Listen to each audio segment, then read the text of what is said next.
what we are saying is, don't assume that RDBMS is going to go away. So there won't be Oracle DBS today here and they would say, okay, my job is gone because NoSQL is coming. Okay, no, it is not the case. The only thing which we are saying is, there is another set of applications which are emerging. And with the advent of big data, these applications or the analytic applications and the demand for these applications are increasing. Okay, so we need to use the right tool for the right set. So that is what it is.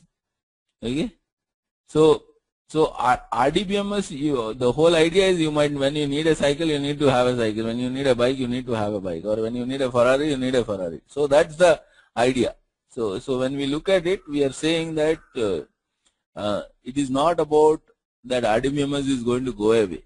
RDBMS is still required because there are many applications which we have traditionally worked with, and all of them needs ACID, and hence RDBMS is here to stay. But what has happened is, there is a huge set of new applications which are coming in, and for them the need of the usage or the usage needs are different, the scale on which the data has to be stored are different, the flexibility needed on the schema are different, and that's where the NoSQL starts off. And again, there is no single NoSQL, there is a large various NoSQLs are there, and the whole idea is how these NoSQLs has to be brought into together. So now let's go to the next one. So what does NoSQL really stand for? So NoSQL means not only SQL. So it means there is something beyond SQL also which is there. So don't go with the name. There is no very hidden meaning inside that name. NoSQL stands for not only SQL. That's the only definition which we have. It doesn't store relational structure. So we need to give away the third normal form of relational storage, and we no more store data in a relational form, which essentially means relationships are not explicitly defined in the database. Relationships are handled by the application.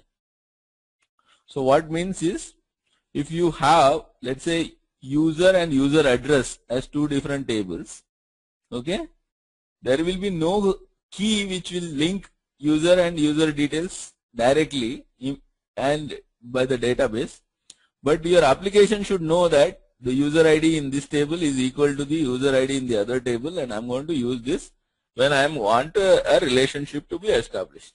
So that is what it means.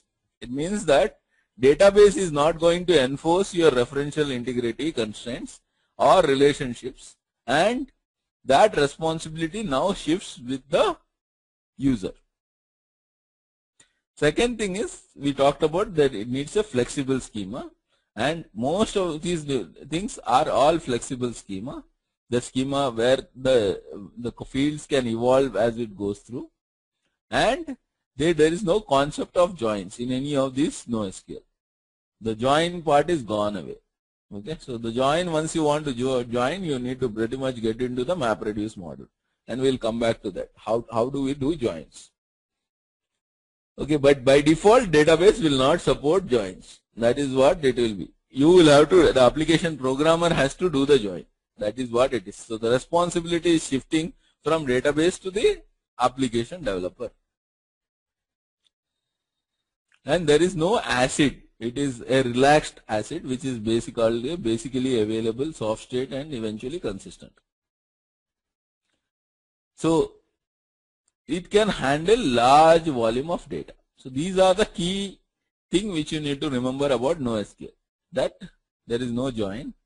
You might not get ACID. Okay, it will give you flexible schema, and it can handle large volume of data.